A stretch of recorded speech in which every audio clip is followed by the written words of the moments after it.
Yesu anapokuja mara ya pili, anakuja kuchukua rafiki zake.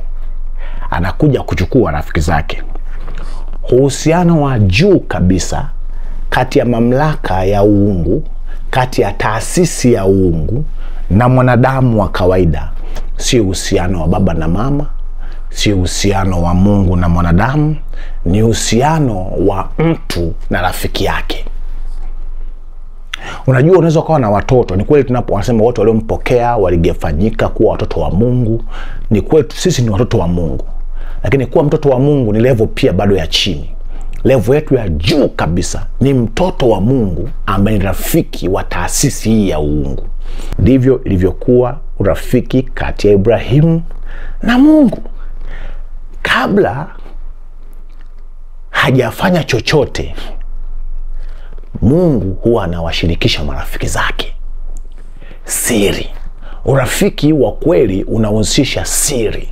Kuna vitu Bwana atakutaarifu, atakujulisha, si kwa sababu ni mtoto wake, si kwa sababu ni muumini wa dini fulani, si kwa sababu ni mtumishi wake, bali ni kwa sababu rafiki yake. Tena cha ajabu, atakwambia na mambo ya watu wengine ili upate kuwa baraka. Unajua, Mungu alijipitisha tu kwa Ibrahimu makusudi akiwa na wale malaika, lengo apate kumpa siri ya kile ambacho anakwenda kukifanya Sodoma, wakati Sodoma na Gomora na viunga vyake wakiwa hawajui chochote.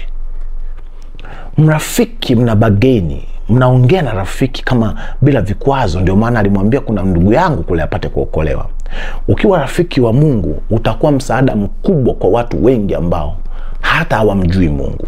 Kuna watu ambao wangekufa kwa sababu ya urafiki wako na Mungu, vifo vyao vitaahirishwa. Kuna watu ambao kuna mali zingeteketezwa, watu wangepoteza mali. Kuna watu wameshikwa na adui. Urafiki wako na Mungu unakuwa ni baraka hadi kwa wengine ambao si marafiki za Mungu. Lakini wewe unatumika kuwa agent wa kuwachukua wanadamu wa kawaida, kuwafanya si waumini wa kanisa, wanaingiza kanisani na kuwalinki na baba yao, wanakuwa ni baba na rafiki wa mbinguni.